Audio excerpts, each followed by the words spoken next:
cara Allah mengampuni dosa seorang hamba itu ada 5 tahap, 5 tipe. Berapa tipe? 5. Sudah. 1, dengan memaafkan kesalahan itu.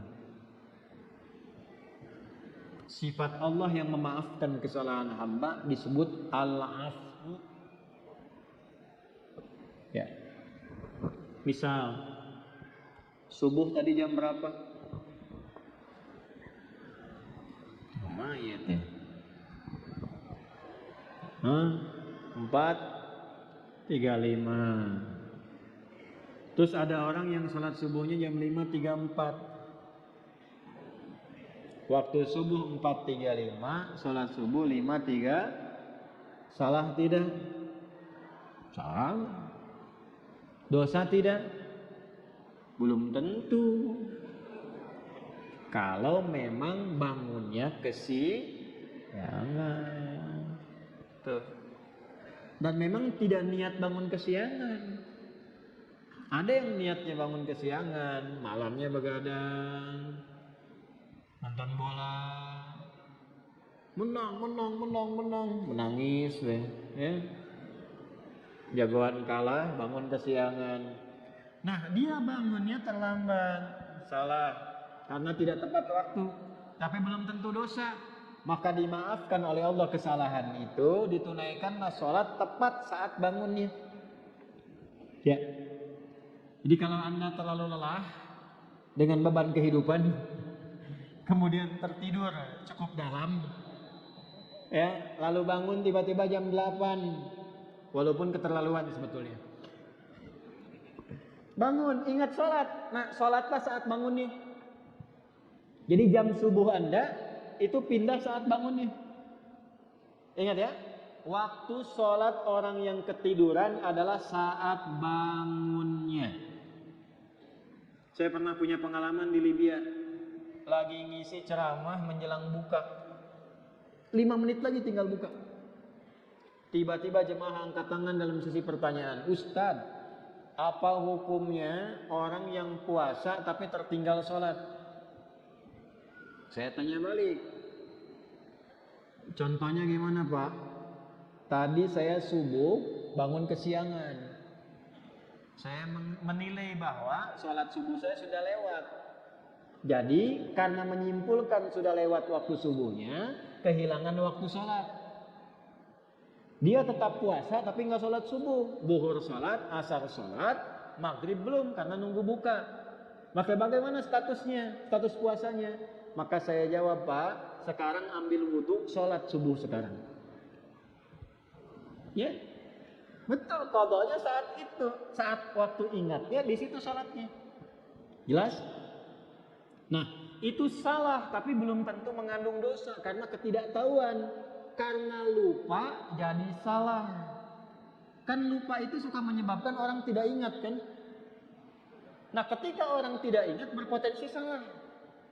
Kan sering saya bilang, orang kalau korupsi itu bukan tidak sadar kalau korupsi itu salah. Cuman saat korupsi tidak ingat kalau korupsi itu salah. Itu, Bu. Hah?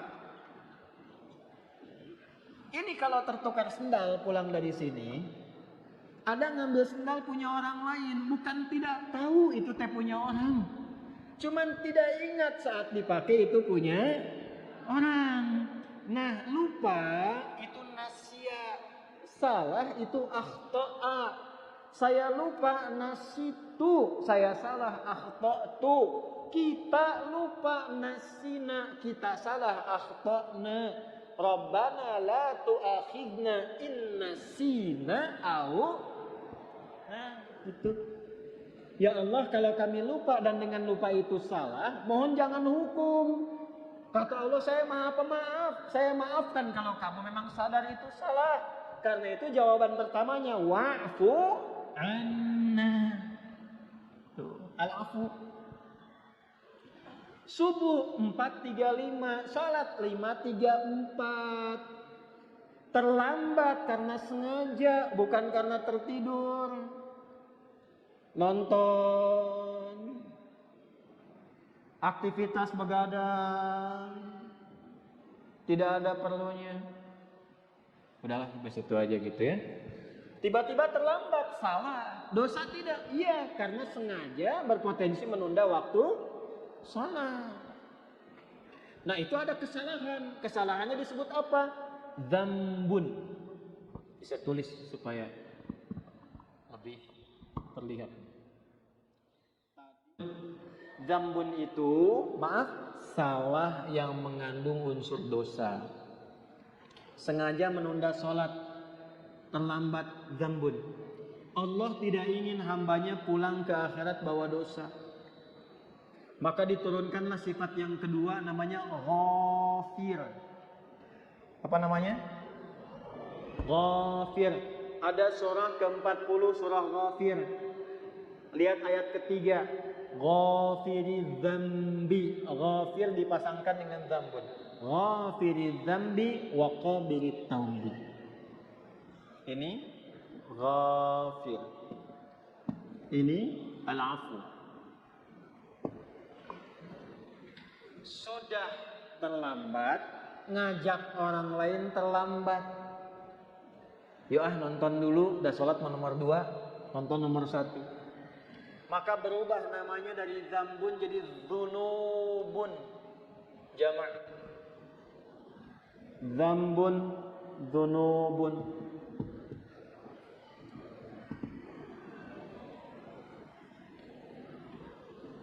Sudah mencela, merasa paling hebat, merasa paling bagus, terakumulasilah dzunubun. Maka muncul sifat Allah yang ketiga untuk berpotensi menggugurkan itu.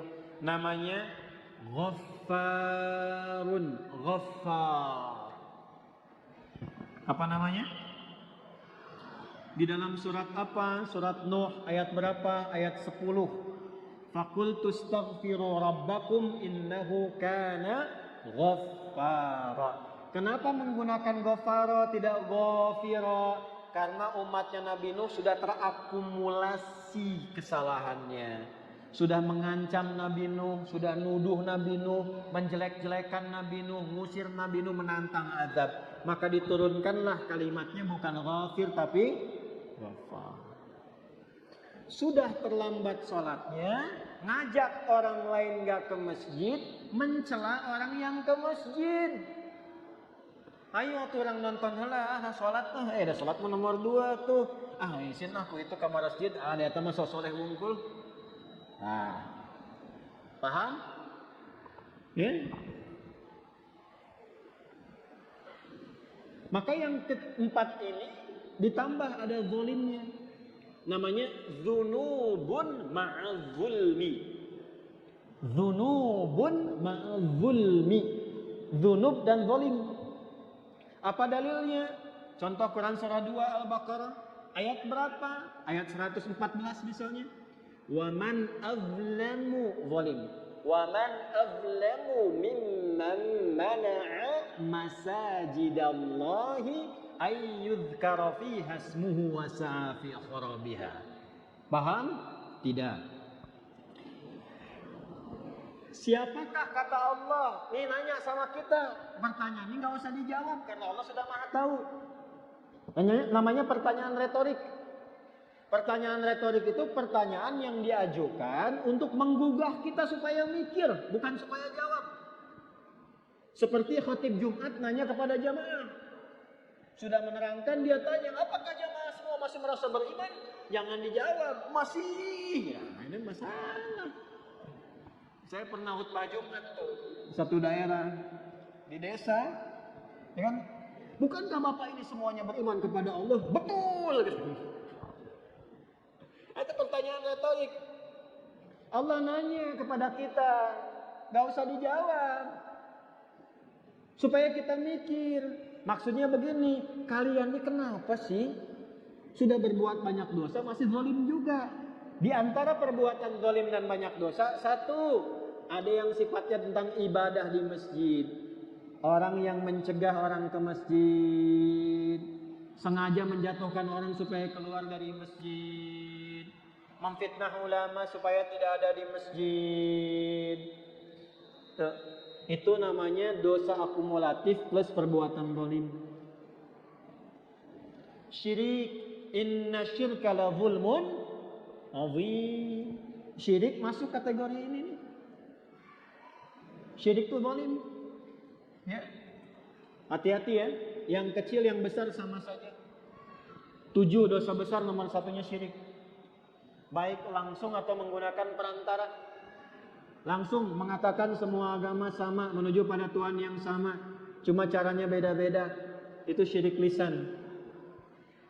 Silakan, saya kalau masalah akidah tegas saya. Menggunakan perantara, pakai dukun. Saya langsung saja nih, saya nggak perlu minta maaf. Ya, pakai dukun, menggunakan jasa dukun. Menerawang air tuh, kira-kira malaikat ngatur apa enggak nih? Gimana supaya enggak hujan? Bawa panci, bawa apa, tok segala rupa itu. Kita itu umat yang sudah diatur dengan syariat, doanya ada. Mau kita minta hujan berhenti, mau dipindahin, mau hujan sudah ada. Lengkap, sanadnya sahih. Minta hujan bahkan ada sholatnya istisqa. Mindahin hujan ada, dalilnya di hadis Muslim ada, caranya ada. Semua sudah diatur. Bahkan secara teknologi bisa dilakukan juga, ada rekayasanya juga ada. Nah, ketika menggunakan jasa lebih itu. Yang tidak diridhai dan ada dosanya, nah ini zalim perbuatannya. Tapi Allah tidak menginginkan dosa itu terbawa sampai meninggal. Itulah rahmannya Allah.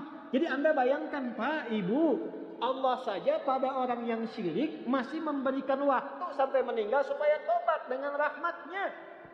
Masa anak Anda yang berbuat sesuatu yang mungkin Anda merasa melecehkan orang tua, Anda memvonis dengan durhaka dan dia mau memperbaiki itu, Anda tidak terima.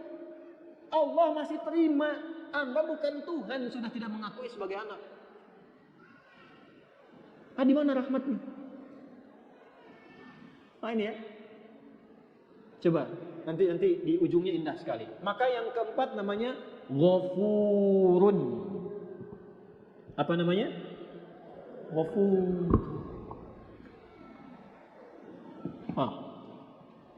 Ghafur. Pak Ghafur, nggak boleh cepat marah tuh. Tapi yang kelima, syirik iya, mencuri iya, menjatuhkan iya, minum juga iya, zina pernah. Dan hebatnya begini, kalau dengar orang berbuat tindakan kriminal maksiat, dia belum mengerjakan, rasanya dia merasa belum komplit. Mana namanya? Iya. Si itu mah pernah begitu. Benar gini. Orang lebih adek lah. Nah, itu berubah yang kelima. Namanya israf. Apa namanya? Israf itu sudah berlebihan. Ada orang berlebihan dalam dosa, semua pengen dicoba. Masih mungkin diampuni gak? Halo? Allah dengan sifat rahmannya masih menurunkan ampunan pada yang demikian kalau dia mau tobat.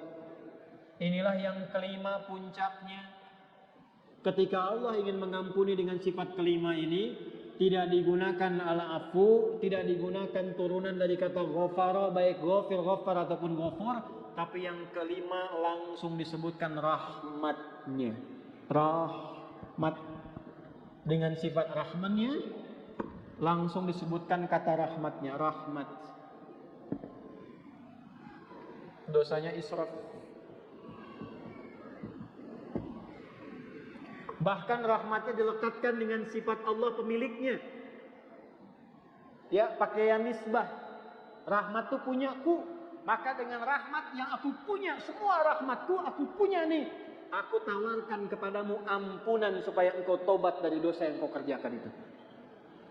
Nih, ada yang pernah mabuk, pernah bunuh, pernah zina, pernah merampok, pengen tobat, pengen balik. Kata Allah jawabnya bagaimana? Hei, aku tawarkan kepadamu semua rahmat yang aku punya untuk mengampuni dosamu kalau engkau benar mau tobat. Kurang apa coba? Jadi kalau dengan tawaran itu masih ada yang belum tobat, keterlaluan itu. Dengan cara apa lagi Allah mesti ampuni? Di mana dalilnya? Quran surah ke-39. Di ayat berapa? 53. Bagaimana bunyinya? Qul ya ibadiyalladzina asrafu ala anfusihim la taqnatu mir rahmatillah. Sandarkan pada Allah. Wasi'at rahmati kulla syai'. Rahmat ketemu yang mutakallim. Rahmatku mencakup semuanya. Ya di situ apa? Allah. Jangan putus asa dari rahmat Allah. Kenapa tidak langsung menggunakan rahmati? Karena kalau banyak dosa, biasanya nggak kenal Allah, walaupun mengaku Muslim. Itu. Maka nama Allahnya dikenalkan lagi, supaya kenal lagi. Ya. Contoh nih, ada orang sudah terakumulasi dosanya, profesional lah di bidang dosa, mabuk, nipu, ngerampok segala rupa, kan? Terus Anda ingatkan, ya itulah orang bertakwa kepada Allah. Pasti jawabnya gini, atau mau Allah lah gitu. Jangan bawa Tuhan gitu ya. Nah, karena belum kenal Tuhan, dikenalkan lagi. La taqnatu mir rahmatillah. Dan hebatnya masih diaku hamba, Pak. Qul ya Muhammad, katakan, ya ibadi, hei hambaku, masih diaku hamba. Coba ya. Ini jangan anak Anda lah, anak umum aja. Ada ibu dan ayah, anaknya begitu durhaka, buruk terhadap citra keluarga. Di luar sudah merampok, sudah membunuh, sudah berzina, merusak nama keluarga. Tiba-tiba pulang ke rumah pengen minta maaf sama bapak dan ibu, diterima nggak? Ayo. Saya tanya nih, kalau bapak ibu mau terima, pertama ketemu senyum atau kecut? Tuh. Marah atau tenang? Non sia kadieu. Tuh, coba. Nah, inilah pentingnya kita ngaji begini. Ini anak datang pengen taubat, wasilahnya orang tua pengen minta maaf. Allah yang pencipta kita mengatakan, Qul ya ibadi, pakai kata iba, hambaku. Pakai ya disebutkan 360 kali dalam Al-Quran. Fungsinya 3 di ilmu nahwu. Nidaul qarib, nidaul mutawassit, nidaul ba'id. Memanggil yang dekat, yang menengah, yang jauh. Hei ahli maksiat, dimanapun berada, semua jangkauan. Yang telah menyimpulkan mungkin Allah nggak akan ampuni dosaku. Salah kesimpulannya, kata Allah, hambaku sini, jangan putus asa dari rahmat. Setelah Allah berikan rahmat, teruskan ayatnya, innallaha yaghfirudz dzunuba jami'a. Semua dosa yang pernah engkau kerjakan, kalau benar tobatmu, aku ampuni sekarang semuanya.